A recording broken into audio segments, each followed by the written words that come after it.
ಓಂ ಶ್ರೀ ಗುರು ಬಸವಲಿಂಗಾಯ ನಮಃ. ಸರ್ವರಿಗೂ ಶರಣು ಶರಣ. 28ನೇ ಸೂತ್ರ. ಯೋಗಾಂಗಾನುಷ್ಠಾನಾತ್ ಅಶುದ್ಧಿಕ್ಷಯೇ ಜ್ಞಾನದೀಪ್ತಿರ್ ವಿವೇಕ ಖ್ಯಾತಿ. ಅಂದರೆ ಮೊದಲನೆಯ ಅಧ್ಯಾಯದ ಎರಡನೆಯ ಸೂತ್ರದಲ್ಲಿ ಯೋಗಶ್ಚಿತ್ತ ವೃತ್ತಿ ನಿರೋಧ ಅಂದಿದ್ರು. ಯೋಗದಿಂದ ಚಿತ್ತವೃತ್ತಿಗಳು ನಿರೋಧವಾಗ್ತವೆ, ಸಮಾಧಿ ಸ್ಥಿತಿಯನ್ನು ಪ್ರಾಪ್ತಿ ಮಾಡ್ಕೋಬೇಕು ಅನ್ನೋದು ಅವ್ರ ಗುರಿಯಾಗಿತ್ತು. ಇಲ್ಲಿ 28ನೆಯ ಸೂತ್ರದಲ್ಲಿ, ಎರಡನೇ ಅಧ್ಯಾಯದ 28ನೆಯ ಸೂತ್ರದಲ್ಲಿ ಯೋಗಾಂಗಾನುಷ್ಠಾನಾತ್ ಅಂದರೆ ಯೋಗಾಂಗಗಳ ಅನುಷ್ಠಾನದಿಂದ ಅಶುದ್ಧಿಕ್ಷಯೇ ಅಶುದ್ಧವಾದದ್ದು ಕ್ಷೀಣವಾಗುತ್ತದೆ, ಸವೆದು ಹೋಗುತ್ತದೆ.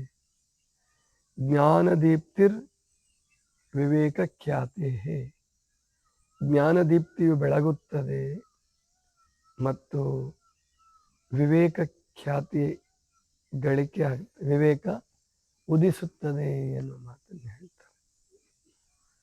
ಹಾಗಾದರೆ ಏನಿದು?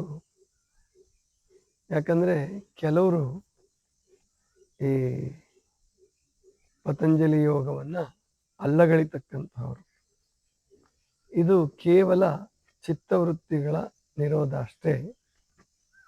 ಆದರೆ ಚಿತ್ತವೃತ್ತಿಗಳನ್ನು ನಿರೋಧಿಸಿದ ಮೇಲೆ ಉತ್ತಮವಾದದ್ದು ಯಾವುದೂ ಇಲ್ಲ, ಅಲ್ಲಿ ಖಾಲಿ ಆಗಿಬಿಡುತ್ತೆ ಅನ್ನುವ ವಿಮರ್ಶೆಯನ್ನು ಒಬ್ಬ ಬಹಳ ದೊಡ್ಡವರಿಂದ ಕೇಳಿದ್ದೆ.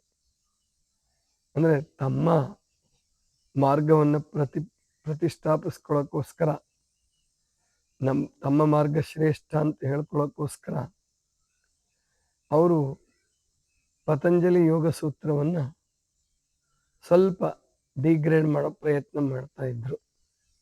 ಏನಂತ ಅಂದರೆ ಅಲ್ಲಿ ಬರೀ ಚಿತ್ತವೃತ್ತಿಗಳ ನಿರೋಧ ಆಯಿತು. ಹಾಗಾದರೆ ಚಿತ್ತಕ್ಕೆ ಉತ್ತಮವಾದದ್ದೇನು, ಏನನ್ನು ಪ್ರಾಪ್ತಿ ಮಾಡ್ಕೋಬೇಕು ಅನ್ನುವ ಮಾರ್ಗದರ್ಶನ ಇಲ್ವಲ್ಲ ಅನ್ನೋದನ್ನು ಯಾವುದೋ ಒಂದು ಭಾಷಣದಲ್ಲಿ ಹೇಳ್ತಾ ಇದ್ರು. ಆದರೆ ಪ್ರಾಯಶಃ ಅವರು ಈ ಸೂತ್ರ ತನಕನೂ ಪತಂಜಲಿ ಯೋಗವನ್ನು ಅಭ್ಯಾಸ ಮಾಡಿದಾರೋ, ಯೋಗ ಸೂತ್ರಗಳನ್ನ ಅಭ್ಯಾಸ ಮಾಡಿದಾರೋ ಗೊತ್ತಿಲ್ಲ. ಅಥವಾ ಅಭ್ಯಾಸ ಮಾಡಿದ್ರೂ ಕೂಡ ಉದ್ದೇಶಪೂರ್ವಕವಾಗಿ ಹೇಳ್ತಾ ಇದ್ರು ಅಂತ ಅನ್ಸುತ್ತೆ. ಯಾಕಂದ್ರೆ ತತ್ವಜ್ಞಾನಿಗಳು ಯಾವಾಗಲೂ ಕೇವಲ ತತ್ವಜ್ಞಾನಿಗಳಾದರೆ, ಅವರು ದಾರ್ಶನಿಕರು ಅನುಭಾವಿಗಳು ಆಗದೆ ಹೋದರೆ ಅಲ್ಲಿ ತಮ್ಮದನ್ನು ಪ್ರತಿಪಾದನೆ ಮಾಡೋದು, ಇನ್ನೊಂದನ್ನ ಕಡಿಮೆ ಮಾಡೋದು, ಕೀಳು ಮಾಡೋದು, ನಮ್ದು ಶ್ರೇಷ್ಠ ಅನ್ನುವ ವಾದ ವಿವಾದ ಹಿಂದಿನ ಕಾಲದ ವಿದ್ವಾಂಸರ ಬಗ್ಗೆ ಹೇಳಿದ್ದೆ ಹಿಂದೆ ನಾನು. ಅಲ್ಲಿ ಬಿರುದು ಬಾವಲಿಗಳನ್ನು ತಗೊಳ್ಳೋದು, ತನ್ನದನ್ನು ಪ್ರತಿಪಾದಿಸೋದು, ಇನ್ನೊಬ್ಬರನ್ನು ಸೋಲ್ಸೋದು. ಇಲ್ಲಿ ಪತಂಜಲಿ ಋಷಿಗಳು ಯಾರನ್ನೂ ಸೋಲ್ಸಕ್ಕೆ ಹೋಗಲ್ಲ. ತಾವು ಗೆಲ್ಲಬೇಕು ಅನ್ನುವ ಏನು ಅಂಧಾಭಿಮಾನವೂ ಅವ್ರಿಗಿಲ್ಲ. ಅವ್ರ ಉದ್ದೇಶ ಇಷ್ಟೇ, ಯೋಗದ ಮಹತ್ವವನ್ನು ತಿಳಿಸಿಕೊಡ್ಬೇಕು ಮತ್ತು ಯೋಗ ಏನನ್ನು ನಮಗೆ ಗಳಿಸಿಕೊಡ್ಬೇಕು ಅನ್ನೋದನ್ನು ಮಾರ್ಗದರ್ಶನ ಮಾಡಬೇಕು. ಅದು ಈ ಸೂತ್ರದಲ್ಲಿ ತುಂಬ ಚೆನ್ನಾಗಿ ಸ್ಪಷ್ಟವಾಗಿ ವ್ಯಕ್ತವಾಗಿದೆ. ಯೋಗಾಂಗಾನುಷ್ಠಾನಾತ್ ಅಶುದ್ಧಿಕ್ಷಯೇ ಅಂದರೆ ಈ ಜಗತ್ತು ಮತ್ತು ಮಾನವನ ಶರೀರ ಶುದ್ಧ ಮತ್ತು ಅಶುದ್ಧತೆಗಳ ಮಿಶ್ರಣ, ಬೇಕು ಬೇಡಗಳ ಮಿಶ್ರಣ, ಒಳಿತು ಕೆಡುಕುಗಳ ಮಿಶ್ರಣ. ಅಂದರೆ ಸಾಪೇಕ್ಷ ಇದು, ಒಂದನ್ನು ಬಿಟ್ಟು ಒಂದು ಇಲ್ಲ. ಕತ್ತಲನ್ನು ಬಿಟ್ಟು ಬೆಳಕು, ಬೆಳಕನ್ನು ಬಿಟ್ಟು ಕತ್ತಲು ಇಲ್ಲ. ಎರಡೂ ಒಂದನ್ನೊಂದು ಅವಲಂಬಿಸ್ಕೊಂಡೇ ಇದೆ. ಒಂದೇ ನಾಣ್ಯದ ಎರಡು ಮುಖಗಳು, ಒಂದೇ ಕೋಲಿನ ಎರಡು ತುದಿಗಳು. ಹಾಗಾದ್ರೆ ಅಶುದ್ಧಿ ಕ್ಷಯವನ್ನು ಮಾಡ್ಕೋಬೇಕಾದ್ರೆ ಯೋಗಾಂಗಾನುಷ್ಠಾನ ಮಾಡಬೇಕು. ಅಶುದ್ಧಿ ಕ್ಷಯ ಆಗೋದ್ರ ಜೊತೆಗೆ ನನಗೆ ಜ್ಞಾನದೀಪ್ತಿ ಬೆಳಗುತ್ತದೆ, ವಿವೇಕ ಖ್ಯಾತಿ ಉಂಟಾಗುತ್ತದೆ. ಜ್ಞಾನದೀಪ್ತಿ ಮತ್ತು ವಿವೇಕ ಖ್ಯಾತಿ ಎರಡನ್ನೂ ಬಳಸ್ತಾರ ಅವನು. ಯಾಕಂದ್ರೆ ಕೆಲವು ಸಾರಿ ಏನಾಗತ್ತಪ್ಪ ಎಷ್ಟೋ ಸಂದರ್ಭಗಳಲ್ಲಿ ಅಂದ್ರೆ, ಜ್ಞಾನ ಇದ್ದವ್ರಿಗೆ ವಿವೇಕ ಇರೋದಿಲ್ಲ, ವಿವೇಕ ಇದ್ದವ್ರಿಗೆ ಜ್ಞಾನ ಇರಲ್ಲ. ಎಷ್ಟೋ ಜನ ರೈತರು, ಕೂಲಿಕಾರರು, ಬಡವರು ಅವರೆಲ್ಲ ಬಹಳ ವಿವೇಕಿಗಳಾಗಿರ್ತಾರೆ. ಅಂದ್ರೆ ಇನ್ನೊಬ್ರಿಗೆ ಅನ್ಯಾಯ ಮಾಡಬಾರ್ದು, ಇನ್ನೊಬ್ರನ್ನ ಅಪಹರಿಸ್ಕೋಬಾರ್ದು, ಇನ್ನೊಬ್ರ ಕಿತ್ಕೋಬಾರ್ದು, ಸಾಧ್ಯವಾದಷ್ಟು ಮಟ್ಟಿಗೆ ನನ್ನದೇ ಇನ್ನೊಬ್ರಿಗೆ ಹಂಚ್ಕೊಳ್ಳೋಣ. ಒಂದು 4 ರೊಟ್ಟಿ ಇದ್ರೆ 2 ರೊಟ್ಟಿ ಹಂಚ್ಕೊಳ್ಳೋಣ ಅನ್ನುವ ವಿವೇಕ, ವಿಶಾಲ ಭಾವ ಬಡವರಲ್ಲಿ ಮತ್ತು ರೈತರಲ್ಲಿ, ಕೂಲಿಕಾರರಲ್ಲಿ ನಾವು ಕಾಣ್ತೀವಿ. ಆದರೆ ಜ್ಞಾನಿಗಳಾದಂಥವರು, ದೊಡ್ಡ ದೊಡ್ಡ ವಿದ್ವಾಂಸರುಗಳು, ಪ್ರಾಧ್ಯಾಪಕರುಗಳು, ರಾಜಕಾರಣಿಗಳು, ಕೆಲವರು, ಎಲ್ಲರೂ ಅಲ್ಲ, ಎಲ್ಲ ಕ್ಷೇತ್ರದಲ್ಲೂ ಒಳ್ಳೆಯವರು ಮತ್ತು ಕೆಡುಕರು ಎಲ್ಲ ಕಡೆ ಇದ್ದೇ ಇರ್ತದೆ. ಆದರೆ ಹೆಚ್ಚು ಜನ ಹಂಚಿಕೊಳ್ಳುವ ಗುಣ ಬಂದಾಗ, ವಿವೇಕ ಪ್ರಜ್ಞೆಯ ವಿಷಯದಲ್ಲಿ ಬಂದಾಗ, ಬಡವರು, ಕೂಲಿಕಾರರು, ರೈತರು, ಅವರಲ್ಲಿ ಹೆಚ್ಚು ವಿವೇಕಿಗಳನ್ನು ನಾವು ಕಾಣ್ತೀವಿ, ವಿವೇಕವನ್ನು ನಾವು ಕಾಣ್ತೀವಿ. ಆದರೆ ದೊಡ್ಡವರು ಅನ್ನಿಸ್ಕೊಂಡಂತಹವರು, ಬಹಳ ದೊಡ್ಡವರು, PhD ಹೋಲ್ಡರ್ಸ್, ಮತ್ತೆ 10 ಜನರಿಗೆ ಪಾಠ ಹೇಳ್ತಕ್ಕಂಥವ್ರು ಮತ್ತು ಯೂನಿವರ್ಸಿಟಿಗಳಲ್ಲಿ ಇರ್ತಕ್ಕಂಥವ್ರು, ಅಂಥವ್ರು ವಿವೇಕವನ್ನು ಕಳ್ಕೊಂಡು ವರ್ತಿಸ್ತಕ್ಕಂಥದ್ದು, ತಮ್ಮ ಶಿಷ್ಯರಿಂದ ತುಂಬ ಸಣ್ಣ ಸಣ್ಣ ಲಂಚವನ್ನ ಅಥವಾ ತುಂಬ ವಿಕಾರದ ತೃಪ್ತಿಯನ್ನ ಕೇಳ್ತಕ್ಕಂತಹ, ಬೇಡ್ತಕ್ಕಂತಹ ಅವಿವೇಕಿಗಳು, ಆದ್ರೆ ಅವರು ಜ್ಞಾನಿಗಳು ಅಂತ ಅನ್ನಿಸ್ಕೊಂಡಿದ್ದಾರೆ. ಇದು ಅದಕ್ಕೆ ಒಬ್ಬ ಯೋಗ ಮಾರ್ಗದಲ್ಲಿ ಇರ್ತಕ್ಕಂಥವನು ಬರೀ ಜ್ಞಾನಿ ಆದ್ರೆ ಸಾಕಾಗೋದಿಲ್ಲ, ಬರೀ ವಿವೇಕಿ ಆದ್ರೆ ಸಾಕಾಗೋದಿಲ್ಲ. ಜ್ಞಾನವೂ ಬೇಕು, ವಿವೇಕವೂ ಬೇಕು. ಜ್ಞಾನ ಅಂತಂದ್ರೆ ವಿಚಾರ ಸಂಗ್ರಹ, ಬುದ್ಧಿವಂತಿಕೆ ಮತ್ತು ಹೊಸ ಹೊಸ ಮಾರ್ಗಗಳನ್ನು ಕಂಡುಕೊಳ್ಳುವ ಸಾಮರ್ಥ್ಯ, ಅದು ಜ್ಞಾನದೀಪ್ತಿ. ಅದಕ್ಕೆ ಚನ್ನಬಸವಣ್ಣವ್ರು ಒಂದು ಕಡೆ ಹೇಳ್ತಾರೆ, ಜ್ಞಾನದೀಪ್ತಿಯ ಬೆಳಗುವ ತೈಲವಾವುದೆಂದರೆ ಅದು ಪುರಾತನರ ವಚನಗಳು. ಜ್ಞಾನದೀಪ್ತಿಯನ್ನು ಬೆಳಗ್ತಕ್ಕಂತಹ, ಅಂದ್ರೆ ಈಗ ಒಂದು ದೀಪ ಬೆಳಗಬೇಕಾದ್ರೆ ಎಣ್ಣೆ ಬೇಕಾಗ್ತದಲ್ಲ, ಹಾಗೆ ಜ್ಞಾನದೀಪ್ತಿಯನ್ನು ಬೆಳಗೋದಕ್ಕೆ ಬೇಕಾದಂತಹ ಒಸರುವ ತೈಲವಾವುದೆಂದರೆ ಅದು ಪುರಾತನರ ಶರಣರ ವಚನಗಳು. ನಮ್ಮ ವಚನಗಳಲ್ಲ, ನನ್ನ ಕವಿತೆಗಳಲ್ಲ, ನಮ್ಮ ವಿವೇಕ ಖ್ಯಾತಿಯನ್ನು ಉಂಟು ಮಾಡ್ತಕ್ಕಂಥವು, ಜ್ಞಾನದೀಪ್ತಿಯನ್ನು ಬೆಳಗ್ತಕ್ಕಂಥವು ನಾವು ಬರೀತಕ್ಕಂಥದ್ದಲ್ಲ. ನಾವು ಬರೆಯುವಂಥದ್ದೇನಿದೆಯಲ್ಲ ಅದು ಒಂದು ಹುಟ್ಟು ಗುಣ. ರಚನಾ ಶಕ್ತಿ ಎನ್ನುವಂಥದ್ದು ಕೂಡ ಕಾಮ, ಕ್ರೋಧ, ಲೋಭ, ಮೋಹ, ಮದ, ಮತ್ಸರ ಇದ್ದ ಹಾಗೆ ಅದು ಒಂದು ಹುಟ್ಟು ಗುಣ.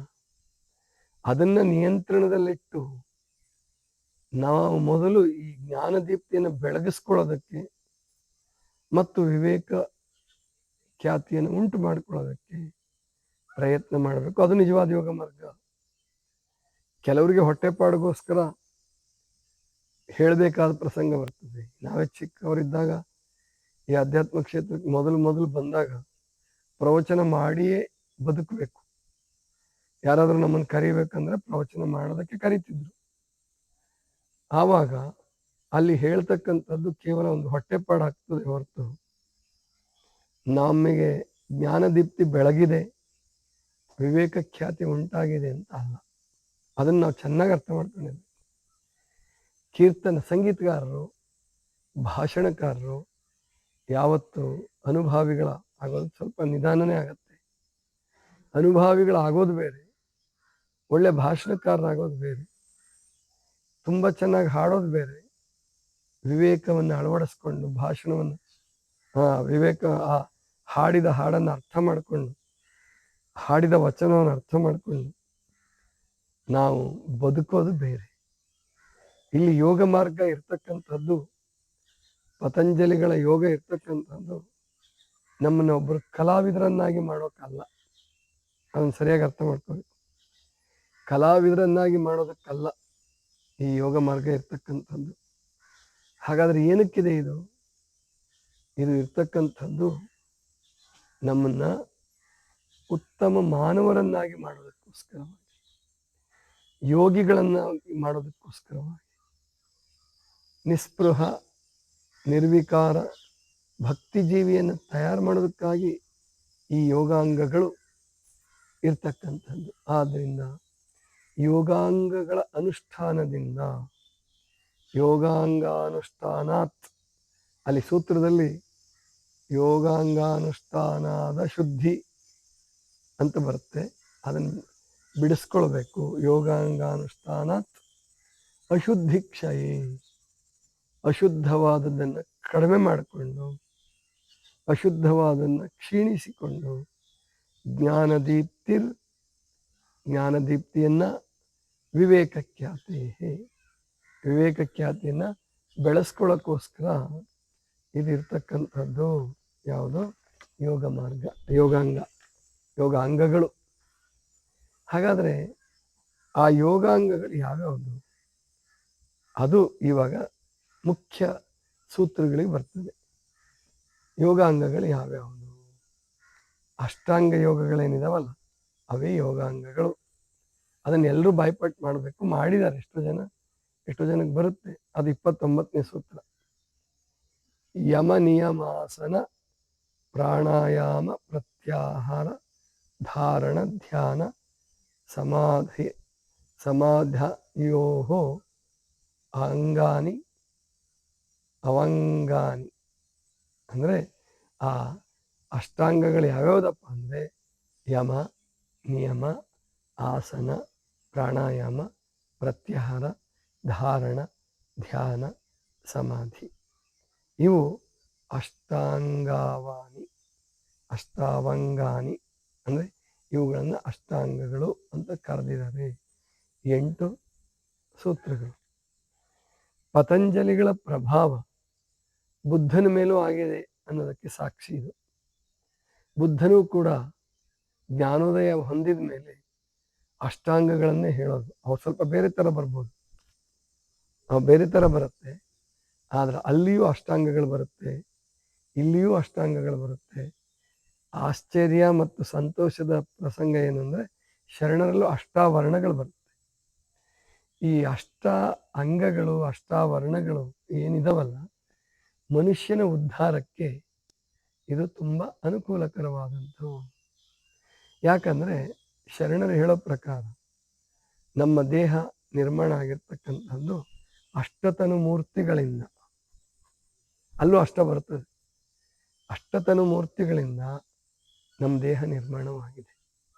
ಹಾಗಾದರೆ ಈ ಅಷ್ಟಾಂಗಗಳು ಮತ್ತು ಅಷ್ಟತನು ಮೂರ್ತಿಗಳು ಅಂದರೆ ಏನು?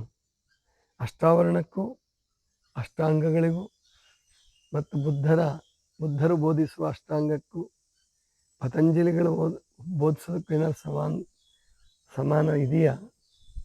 ಒಂದು ಹೋಲಿಕೆ ಇದೆಯಾ? ಶರಣರು ಅಷ್ಟಾವರಣಗಳನ್ನು ನಿಯಮಿಸುವಲ್ಲಿ ಅಲ್ಲೇನಾದರೂ ವಿಶೇಷತೆ ಇದೆಯಾ? ಅದನ್ನು ನಾಳಿನ ದಿನ ನೋಡೋಣ. ಸರ್ವರಿಗೂ ಶರಣ.